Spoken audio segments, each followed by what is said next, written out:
감사합니다. 우리 학교에서 노래 제일 잘하시는 분들만 왔어요.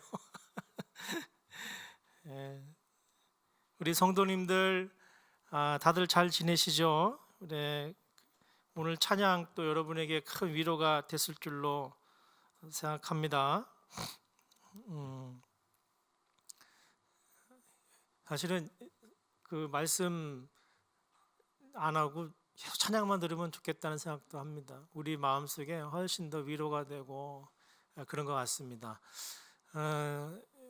신앙생활들 여러분, 이렇게 교회 떠나서 예배당 떠나서 각자 가정에서 신앙생활을 한다는 게 안락하고 편할 수는 있지만 우리의 마음을 계속 지켜내는 게 그리 쉽지가 않습니다, 사실은. 그래서 우리가 건물도 아니요 또 공간도 아니라고 말하지만 또 공예배를 간절히 사모하고 모이기에 힘써야 되는 이유가 바로 여기에 있는 것이죠. 함께 더불어 같은 꿈을 꾸고 같은 이야기를 나누는 것이 얼마나 귀한 것인지, 조금 티격태격하고 생각이 달라서 서로 좀 토론도 하고 그럴지언정 우리가 함께 한 공동체에 한 마음을 가지고 모여서 예배한다는 것이 정말 얼마나 중요한지 모르겠습니다. 오늘 말씀은요 좀 길어요. 갈라디아서 이제 저희가 지난주에 한 주 쉬고요, 이제 4장 이제 빨리 못 가는데 그래도 우리가 여러분 갈라디아서를 공부하고 있습니다. 갈라디아서 4장인데 끝까지 다 읽지 못하고요, 오늘은 제가 1절까지만 읽겠습니다.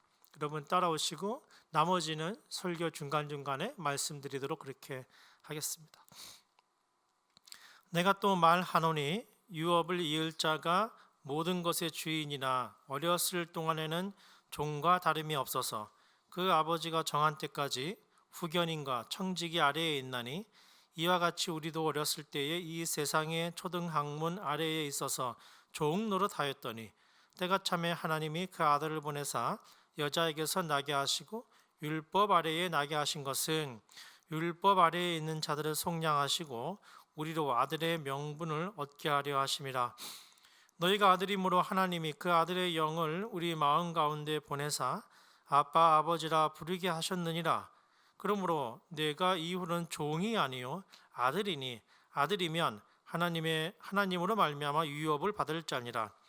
그러나 너희가 그때에는 하나님을 알지 못하여 본질상 하나님이 아닌 자들에게 종 노릇하였더니 이제는 너희가 하나님을 알 뿐 아니라 더욱이 하나님이 아신 바 되었거늘 어찌하여 다시 약하고 그 천박한 초등학문으로 돌아가서 다시 그들에게 종 노릇하려 하느냐. 너희가 날과 달과 절기와 해를 삼가 지키니 내가 너희를 위하여 수고한 것이 헛될까 두려워하노라. 네, 오늘 말씀 들어가기 전에 사진 한 장 볼까요? 사진 2장 볼까요? 여러분, 이 어르신은 경북 청도에 사시는 황 할머니라는 분이신데 94세 코로나 확진자였다가 이제 14일 만에 퇴원 완치 판정을 받고 퇴원하셨습니다. 어떻게 그 연세에도 버틸 수 있었는가 기자들이 물었습니다. 다시 행복한 시절로 돌아가고 싶다는 소망이 내게 있었다, 이렇게 대답을 해주셨어요. 다음 화면은 우리나라 최고령 확진자 104세 할머니. 앞으로 어떻게 되실지 모르겠지만 서서히 호전되고 있고 잘 이겨내실 줄로 믿고, 이 할머니를 살리기 위해서 모든 의료진들이 온 정성을 다해서 좀 돌보고 있다. 이미 우한에는 104세 할머니가 확진을 극복하고 완치를 받았다는 그런 소식도 전해 들었습니다. 유명한 신학자인 폴 틸리히라고 하는 신학자는 삶의 용기, 즉 Courage to Being이라고 하는 책에서 우리가 존재하고자 하는, 즉 살고자 하는 용기가 곧 신앙이다, 이렇게 표현해 주었습니다. 확진자들은 법령과 가이드에 따라 격리 병실에 있거나 자가 격리를 해야만 하는 것이지요. 이것을 어기게 되면 이제 행정적인 제재를 받게 됩니다. 그러나 완치 판정을 받게 되면 그 누구에게도 더 이상 속박이 없고 자유를 얻게 되는 것이죠. 정부와 당국이 강압적으로 우리 교회를 또 압박한다는 그런 반발에 대해서도 우리가 생각해 볼 터인데, 우리가 이해는 할 수 있지만 지금은 여러분 협조를 잘 해야 합니다. 국가와 교회가 협력해서 우리가 더 행복하게 살아갈 수 있는 세상을 만들기 위해 서로 역할을 다 해야 되고, 특히 교회는 그 비판적 시선의 원인을 파악해서 앞으로 포스트 코로나 교회를 위해 제대로 응답하고 새로운 역할을 모색해야 되는 중대한 선교적인 과제를 우리가 안고 있는 것입니다. 그래서 지금 사태는 우리가 함께 지혜를 모아야 될 사태입니다. 특히 오늘 예배를 시작하기 전에 우리 지체들 가운데 갑작스러운 병고로 어려움을 겪고 있는 성도님들이 계시다는 이야기를 전해 들었습니다. 이 와중에 또 병을 발견하게 돼서 병상에 눕게 되고 특별히 하나님의 은혜를 다시 한번 생각하게 되는 기회를 얻게 되었습니다. 하나님께서 큰 위로와 사랑을 우리 모든 성도들과 지체들, 특별히 어려움을 겪고 있는 모든 분들에게 함께 하셔서 우리의 신앙의 깊이가 더욱 깊어질 뿐만 아니라 우리를 극진히 사랑하시는 하나님의 무한한 사랑을 다시 한번 깊이 새기는 기회가 되기를 간절히 소망해 봅니다. 여러분, 많은 비유하는 사람들이 이미 이와 같은 이야기를 했습니다. 식칼은 사용하는 사람들에 따라 그 목적이 달라질 수 있다. 바울은 바로 이 율법이라는 것을 천사들을 통해 이미 2장에서 모세라는 중보자를 통해 자유의 복음이 우리에게 오기까지 구원의 길로 그 가이드 역할을 해 주셨다, 이렇게 표현했지요. 선한 영성을 가진 사람들은, 하나님의 사람들은 율법을 그렇게 사용했겠지만 사탄은 율법을 우리를 실족하게 만드는 도구로 삼아왔습니다. 죄에 빠져 절망하게 만드는 계략으로 우리를 유혹했던 것이죠. 여러분, 우리는 율법을 통해서는 우리의 잘못과 죄를 깨닫게 된다고 바울이 여러 번 반복해서 말씀해 주셨습니다. 그렇게 되면 신앙생활을 하다가도 절망에 빠지고 좌절하게 되는 것이죠. 여러분, 작심삼일이라는 얘기를 들었지요.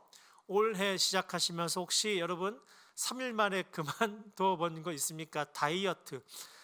작심삼일을 3번씩 하면 된다고 얘기들 하는데 이 쉽지 않아요.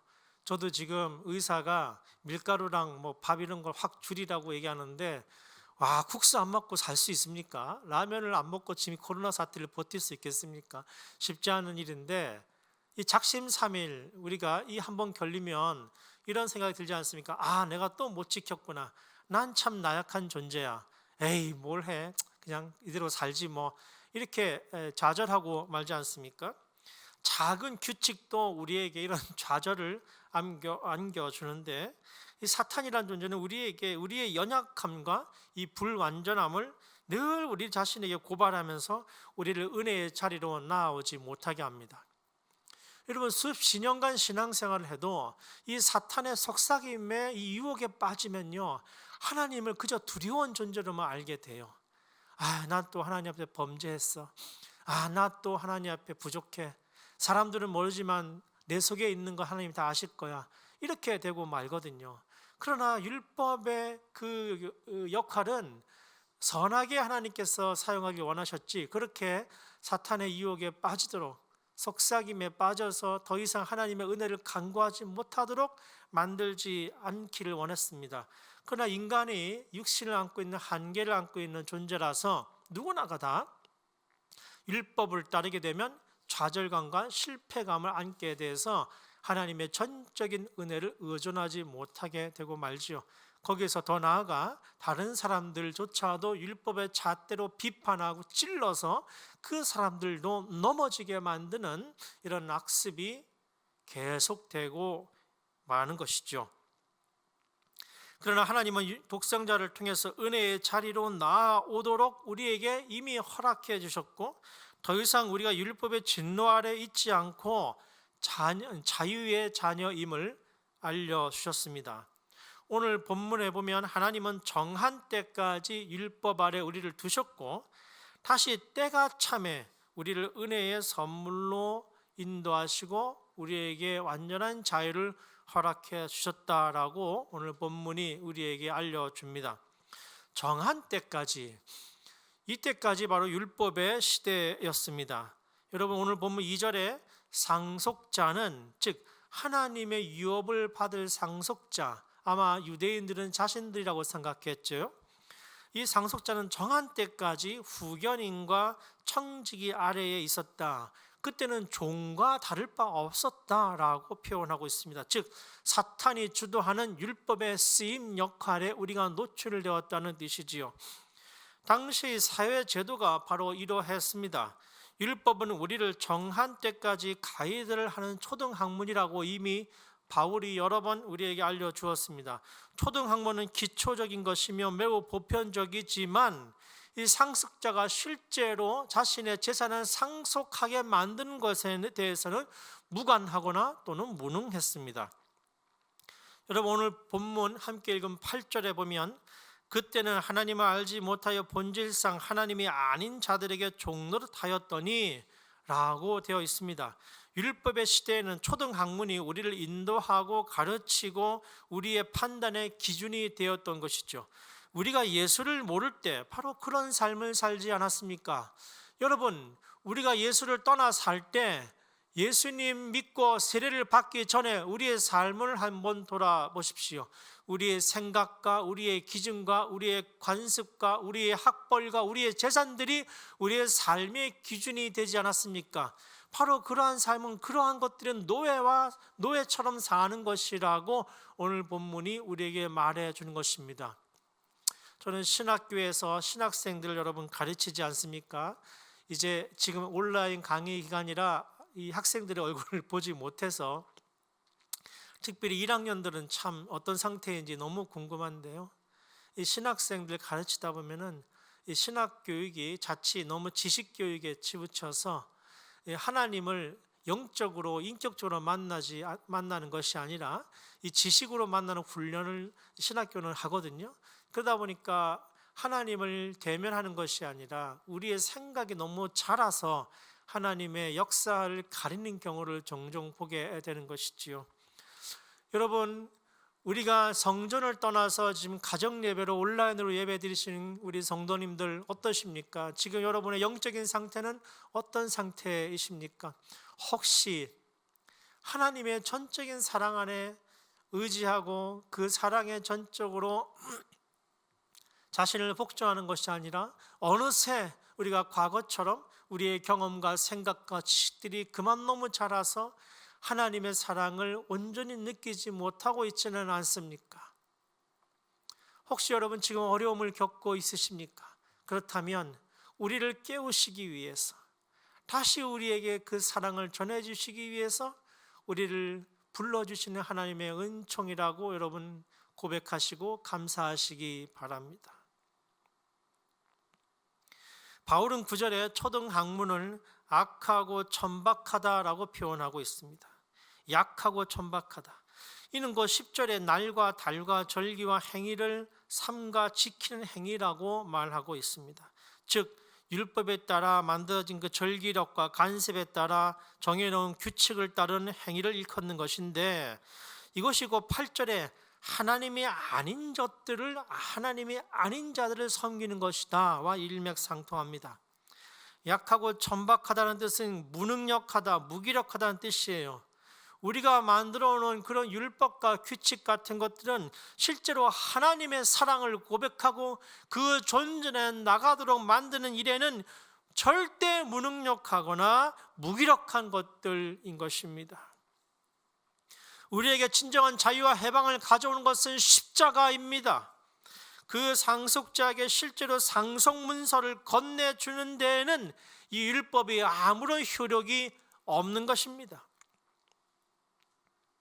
여러분, 코로나19에 확진이 되면 정한 때까지는 격리되어 있을 수밖에 없습니다.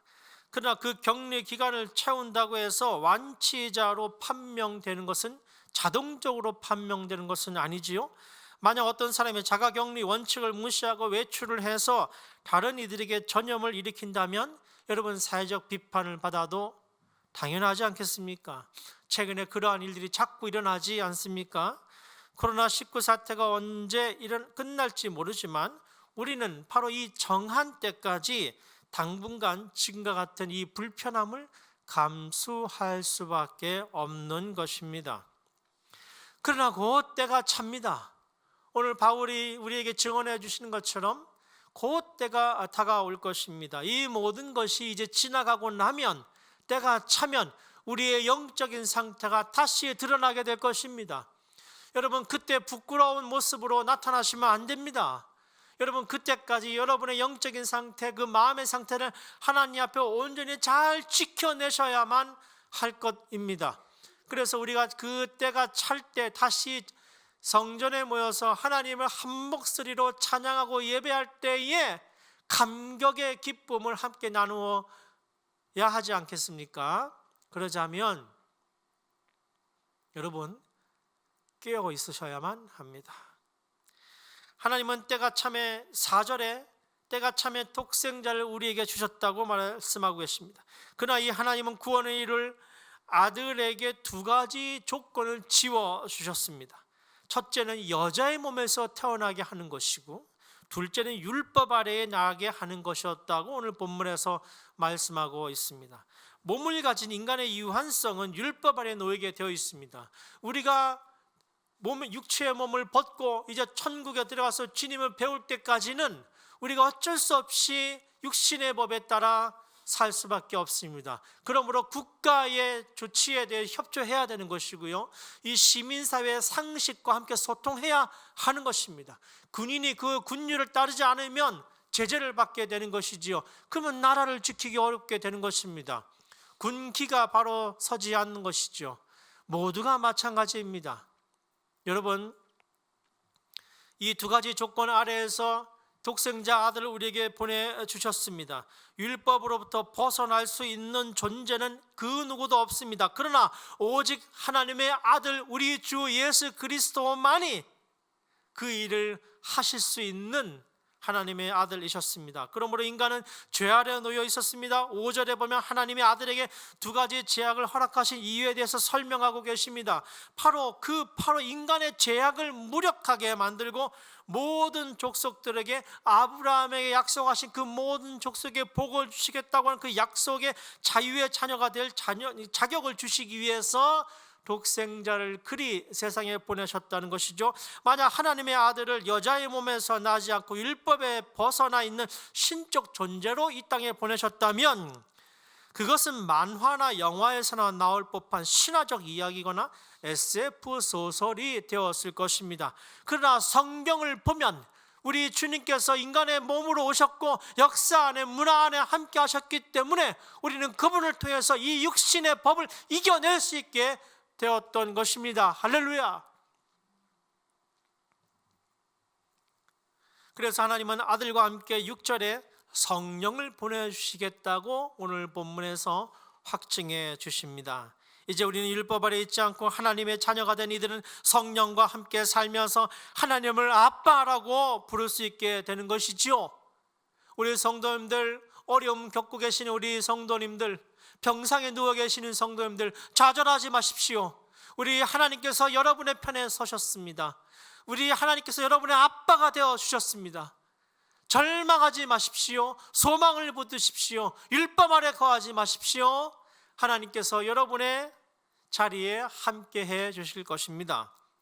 바울은 갈라디아 사람들이 이미 그런 존재가 되었다고 우리에게 선언해 주십니다. 그러나 지금 갈라디아 사람들은 어떠합니까? 율법에 노예되었던 시절로 다시 돌아가려고 하고 있습니다. 돌아온 탕자가 아버지에게 아버지, 저는 그저 당신의 노예로 살겠습니다.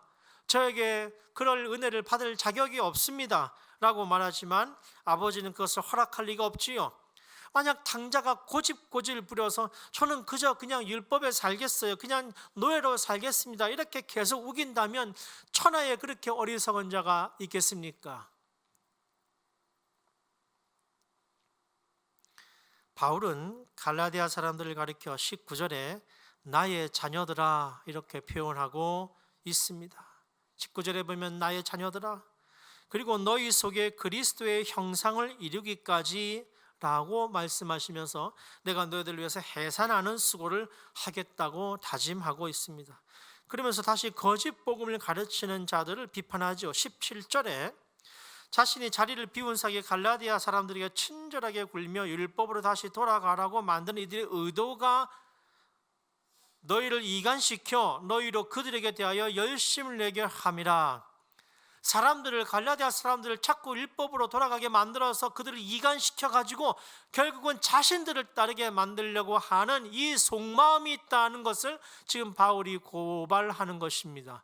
여러분, 교회에 분란을 일으키는 사람들이 어떤 사람들입니까? 인간의 지식과 경험과 자신의 실력을 내세우면서 교회를 자꾸 분열로 이끌어가는 사람들이 어떤 사람들입니까? 결국 그들은 자신들을 따르게 만들려고 하는 거예요.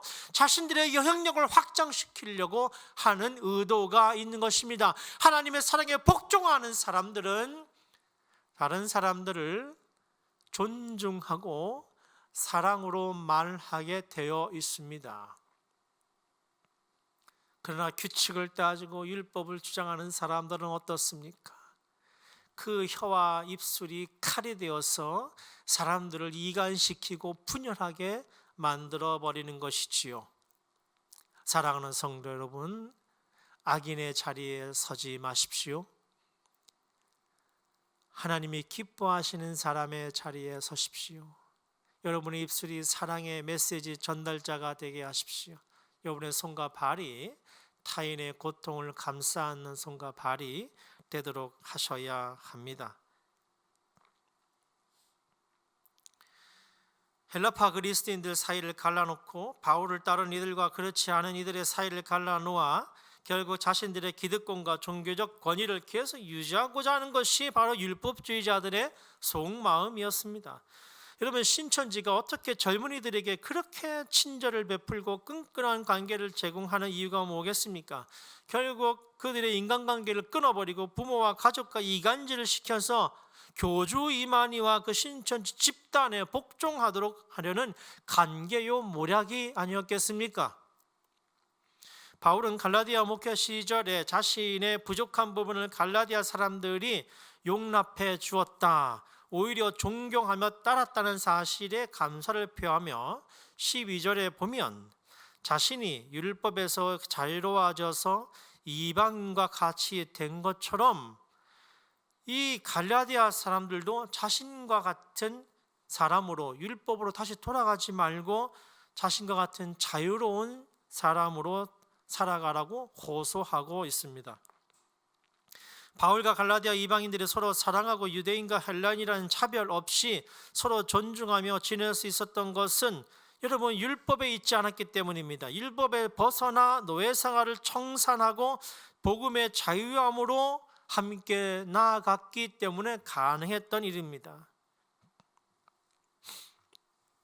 이제 바울은 오늘 4장 뒷부분부터 하갈과 사라의 비유를 들어서 오늘 이 문제를 다시 정리하고 있습니다.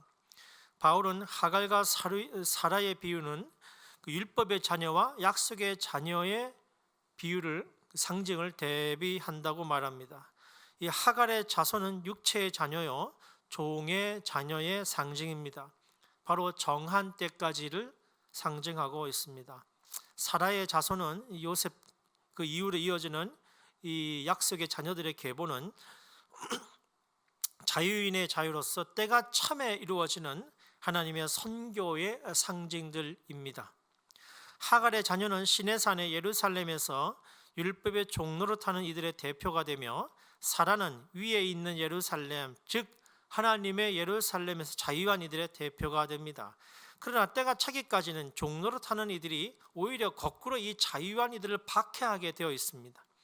그러나 때가 차서 이제 독생자 아들이 오셨기 때문에 이제 더 이상 악한 자들이 선한 이들을 이길 수가 없게 되었습니다. 육체를 따라 난 자들이 성령의 사람들을 박해하는 사태는 믿음 안에서 십자가에서 끝이 나게 되었습니다. 한갈과 사라는 이방인과 유대인의 형통을 가졌습니다.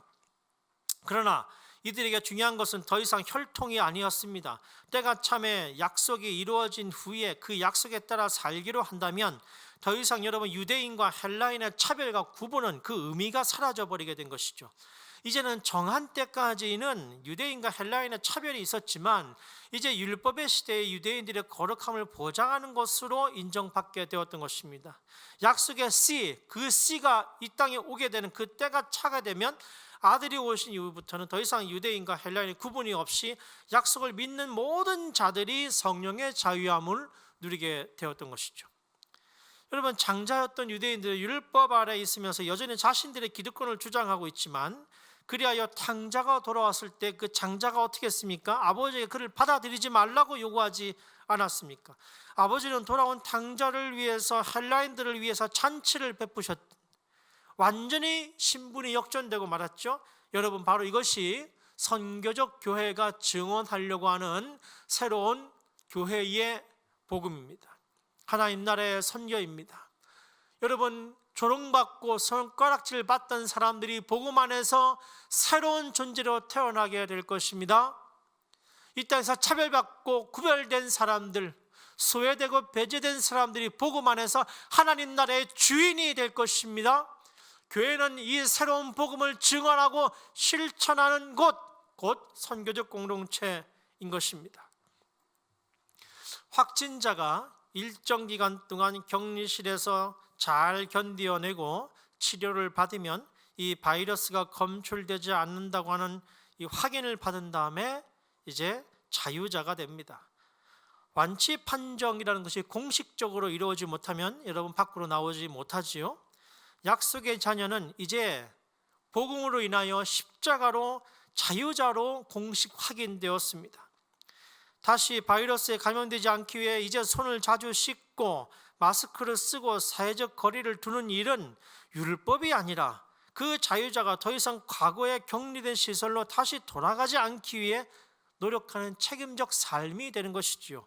이와 같이 복음의 자유자는 그리스도의 형상을 이루기까지 약속의 자녀로서 열심히 선교적 삶을 감당하며 살아야 합니다.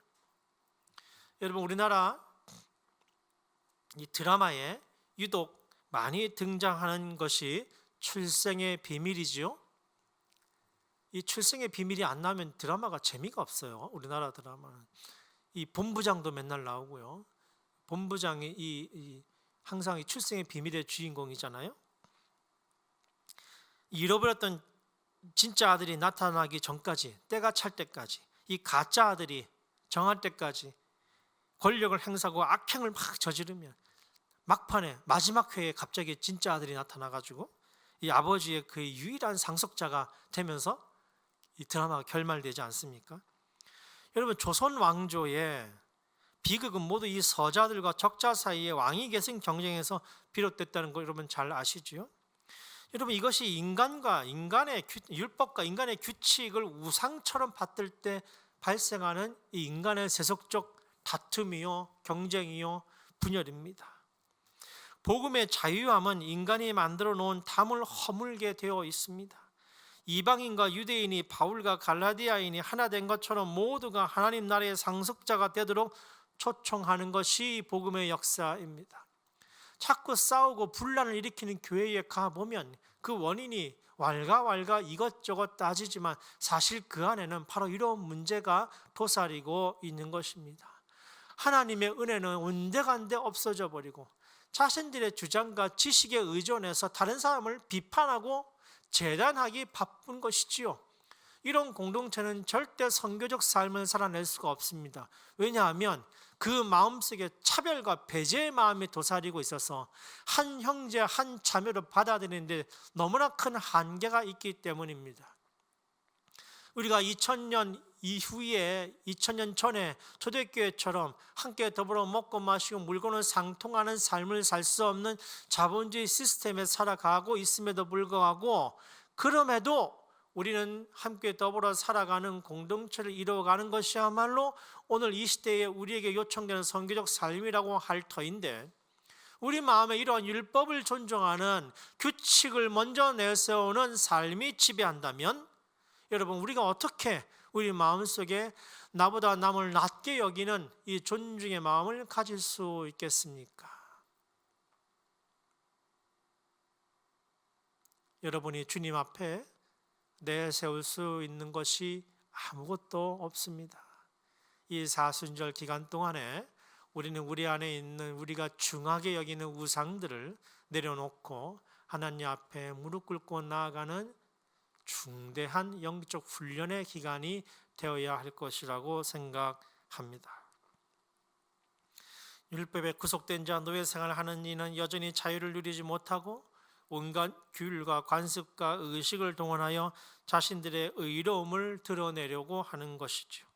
그래서 율법과 규율은 언제나 그것을 강조하는 이들의 의를 드러내기 때문에 다른 이들에 대한 차별이 동반되게 되어 있습니다. 복음 안에서 자유된 이들은 약속의 자녀로 더 이상 어떤 것으로 차별되지 않음에도 불구하고 오늘 한국교회에 이런저런 구별과 차별이 실제로 존재하는 것은 갈라디아 교인들처럼 이간질을 당해 자꾸 과거로 돌아가라는 사탄의 속셈인 줄로 믿습니다. 약속의 자녀는 더 이상 그러할 이유가 없습니다. 자유자는 이제 그리스도의 복음을 증언하는 삶을 살아가게 됩니다. 이제 5장부터 바울은 그 선교적 삶에 대해 이야기할 것입니다. 율법 아래 있지 않고 자유인으로 살아가는 약속의 자녀가 어떻게 살아가야 되는지, 어떤 선교적 삶이 우리 앞에 요청되고 있는지 이제 5장부터 바울은 하나하나 조목조목 우리에게 들려줄 것입니다. 우리가 증언해야 하는 선교적 공동체의 모습에 대해서 우리에게 보여줄 것입니다. 사랑하는 하늘교회 성도 여러분, 지체 여러분, 우리의 육신이 나약해지고 우리의 육신이 안락해진다고 해서 우리의 영혼마저 느슨해지면 안 되겠습니다. 하나님 앞에 깨어 있으셔서 이 사순절 기간 동안 다시 십자가를 묵상하며 우리의 영적인 각성을 촉구하는 귀한 시간으로 삼아 주시기 바랍니다.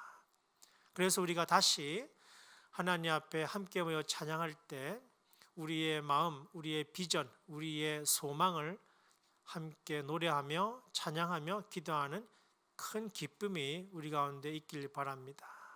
정한 때까지 여러분 각자 영적으로 깨어 있으시고 때가 찰 때 다시 모여서 하나님 앞에 나오시는 우리 모두가 되기를 주의 이름으로 축원드립니다. 기도하겠습니다. 살아계신 우리 하나님 아버지, 이 코로나19 때문에 온 나라가 어려움을 겪고 있습니다. 온 세계가 어려움을 겪고 있습니다. 하나님, 이로 인하여 슬픔을 당하는 온 세계 인류 가운데 주님께서 위로의 마음을 더하여 주시옵시고, 특별히 우리 하늘교회 지체 가운데 코로나19 이 사정 가운데 아버지 하나님, 암이라는 어려움을 겪고 있는 여러 지체들이 있습니다. 하나님 찾아가 주시옵소서, 함께하여 주시옵소서, 그들의 마음과 그들의 영혼 가운데 위로를 더하여 주시옵소서, 치료의 광선을 발하여 주셔서 인간의 손이 아니라 하나님의 손으로 인도하여 주시옵소서. 아버지 하나님, 이 기간 동안에 영적으로 깨어 있어서 우리 모든 지체 가운데 성령의 감동과 인도하심을 더불어 조하여 주시옵시고, 우리 마음이 십자가를 묵상할 수 있도록 하나님 인도하여 주시옵소서. 다시 과거의 율법으로 돌아가지 않도록 도와주시옵소서. 우리의 지식과 우리의 경험을 내려놓게 하여 주시옵소서. 하나님 앞에 복종하게 하여 주시옵소서. 하나님의 전적인 사랑을 갈구하는 우리 모두가 될 수 있도록 하나님 함께하여 주시옵소서. 예수님 이름으로 간절히 기도하옵나이다. 아멘.